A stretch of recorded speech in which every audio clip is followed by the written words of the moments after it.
Halo, assalamualaikum warahmatullahi wabarakatuh, anak-anakku. Ketemu lagi sama Bu Neneng. Hari ini Ibu akan membahas materi tentang garis dan sudut.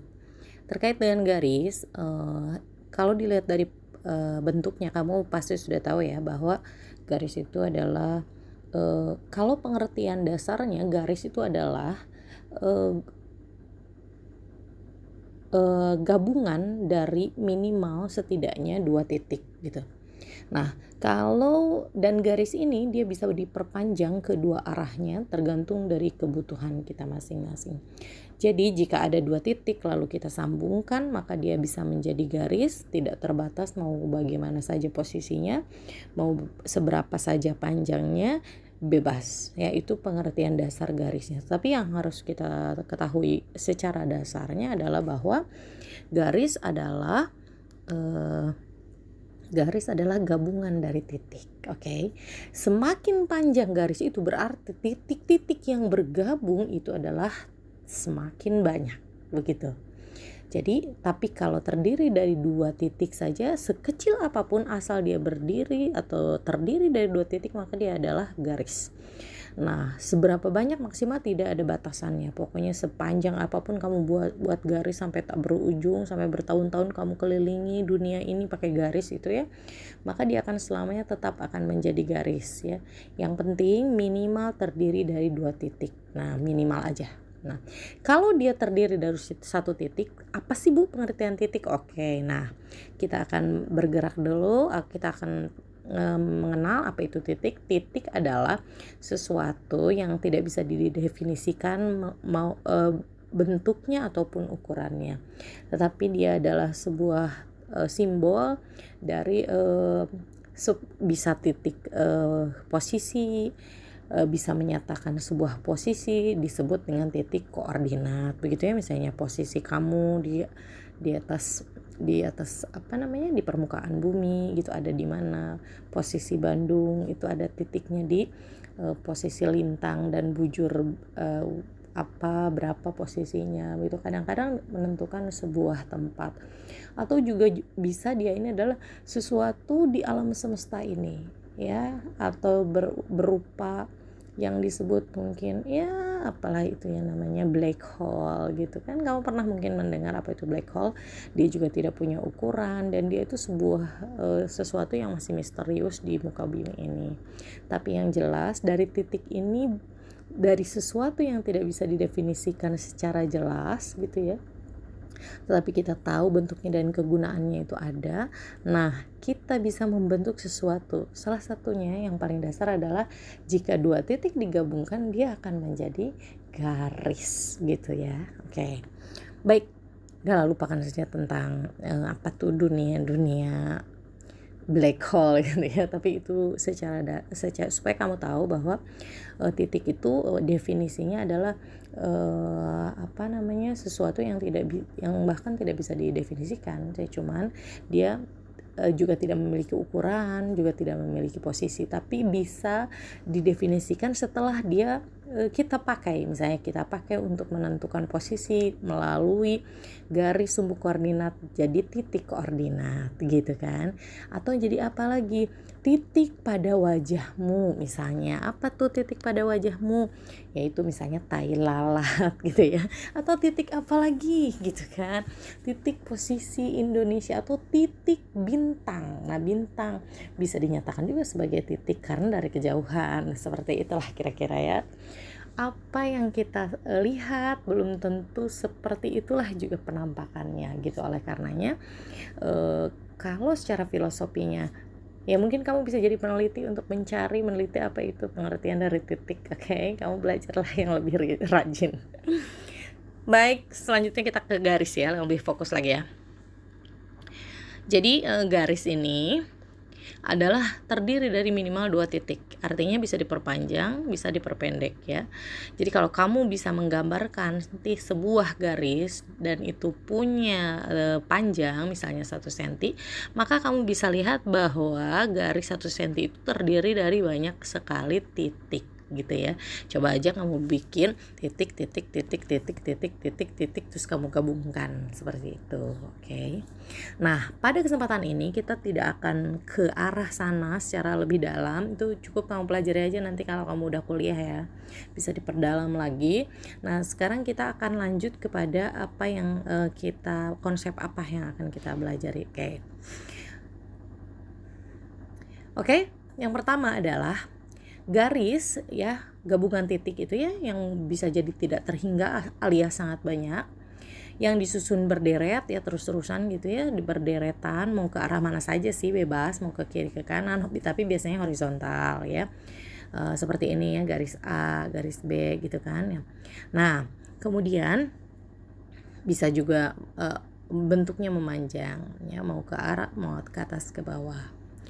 Nah, kita akan mempelajari pada kesempatan ini adalah jika ada dua garis ya dan posisinya itu sejajar. Nah, pengertian sejajar dulu ya. Sebuah garis yang sejajar ya seperti ini. Garis A dan B itu sejajar. Seperti apa? Kebayang nggak? Oke. Dua garis dinyatakan sejajar jika kedua garis itu diperpanjang terus menerus sepanjang apapun yang dia mampu begitu ya, sampai ratusan juta atau mungkin ya miliaran juta kali dari panjang garis itu, dan mereka kedua-duanya tidak akan pernah bertemu. Seperti apa ya? Seperti aku dan kamu, aku dan kamu yang tidak juga menjadi kita. Ya, gitu. Jadi seperti apa? Ya seperti kamu bersama temanmu yang terjebak kepada friend zone. Gitu ya. Oke, itu apa namanya tuh, intermezzo. Jadi kalau kita perpanjang terus menerus si garis sejajar ini, maka kita tidak akan pernah bertemu, tidak akan pernah menemukan titik potong gitu ya. Seperti kamu yang belum ketemu sama jodohmu begitu ya. Oke, itu mungkin karena garisnya sama-sama sejajar ya. Belum ada yang saling menyelaraskan atau meningkatkan diri. Oke. Nah, kalau garis disebut berpotongan adalah apabila dia memiliki satu titik ya, yang apa? Titik itu ya dilalui oleh garis A dan dia pun dilalui oleh garis B, dan titik itu berada pada garis A juga dia berada pada garis B. Lalu ada lagi satu posisi yaitu berimpit. Artinya apa? Berhimpit. Ini antara apa? Aku dan kamu yang jadi kita. Nah, mulai jadi kitanya ini dia berimpit gitu ya. Jadi misalnya ya itulah, udah terserah kamu deh mau apa pengertian apa yang kamu tafsirkan, tapi yang jelas dua garis ini disebut berimpit kalau apa? Titik A, satu titik di A juga ada di B, dua titik di A ada juga di B, semua titik-titik yang ada di A itu semuanya juga ada di B begitu, makanya dia disebut berimpit, artinya sama atau disebut similar gitu ya, si garisnya itu sama-sama similar. Oke, itu dia kedudukan. Lalu ada lagi yang disebut dengan bersilangan. Bersilangan itu seperti apa ya? Kayak gini lah. AE, kita lihat ya, garis AE itu berarti apa? Vertikal ke atas, bersilangan dengan CD ke sebelah sana. Diperpanjang bagaimanapun tidak akan pernah ketemu. Karena apa? Dia berada di dalam dua ruang yang berbeda gitu. Ada dimensi yang berbeda. Seperti apa? Ya seperti aku yang bertepuk sebelah tangan padamu. Oke, itu ya kedudukan garis ya, kedudukan garis. Jadi yang pertama ada garis yang sejajar yang diperpanjang sejauh apapun tidak akan pernah berjumpa.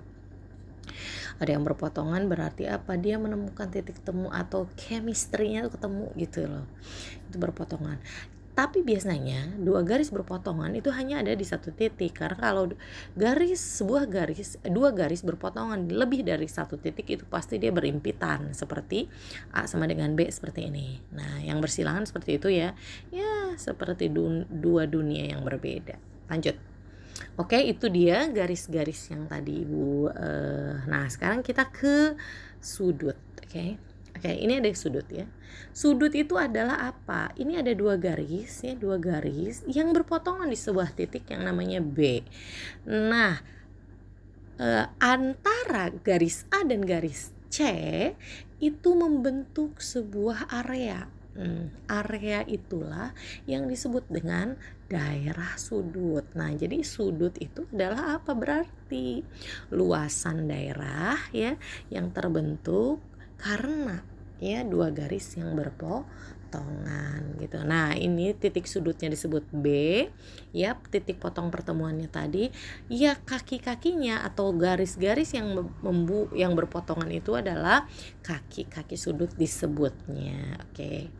Ada jenis sudut yang khusus. Jadi sudut siku-siku yang pertama, kalau sudut siku-siku garis A dan garis C-nya dia tegak lurus. Karena tegak lurus membentuk sudut 90 derajat. Lalu sudut lancip kalau apa? Kalau kaki sudut garis yang pertama dan garis kedua tuh tidak lebih dari 90 ya, tidak lebih dari 90 derajat. Kalau lebih itu namanya sudut tumpul. Oke. Sudut lurus yaitu apa? Sudut yang besarnya 180 atau membentuk, namanya lurus berarti membentuk garis lurus. Jadi apa? Dua sudut ini, dua garis itu ketemu, lalu dia berhimpitan di satu titik, bertemu di satu titik ujung dengan ujung begitu. Makanya dia jadi lurus gitu ya, seperti aku dan kamu yang saling meluruskan. Sudut refleks adalah sudut yang besarnya daerahnya lebih dari 180 derajat. Jadi luas banget gitu ya. Oke. Nah, hubungan antara dua sudut tuh ada beberapa hal. Yang pertama, sudut penyiku. Sudut penyiku seperti ini ya. Jadi gambar sudut penyiku artinya apa? Dari sebuah sudut siku-siku ABC ya, lalu misalnya kita potong, nah potongan sudutnya itu satu sama lain dia membentuk sudut penyiku, atau artinya pasangan dua sudut yang membuat kalau dijumlahin itu menjadi sudut 90 derajat. Bagaimana dengan sudut pelurus? Sama aja, sudut pelurus itu kan 180 derajat. Nah, kalau ada dua sudut atau lebih, bisa 3, bisa 4 sudut, kalau dijumlahkan dia menjadi 180, maka pasangan salah satunya itu menjadi pasangan sudut berpelurus gitu ya. Oke, seperti itu. Ini dia. Nah, kamu bisa simak ya penjelasan Ibu terkait dengan hal ini di tayangan Ibu yang satunya lagi. Berarti setelah kamu menyimak tayangan yang ini, kamu harus simak juga tayangan Ibu yang satu lagi terkait dengan sudut. Oke guys, silakan dicari, itu tayangan Ibu sekitar bulan Maret ya kalau nggak salah, Maret tahun lalu. Silakan dicek, cek. Kalau sudah ketemu, silakan screenshot lalu kamu kirimkan ke grup kelas kita. Oke, bye. Sampai situ dulu. Kalau ada pertanyaan, tinggalkan komen saja. Bye bye. Assalamualaikum.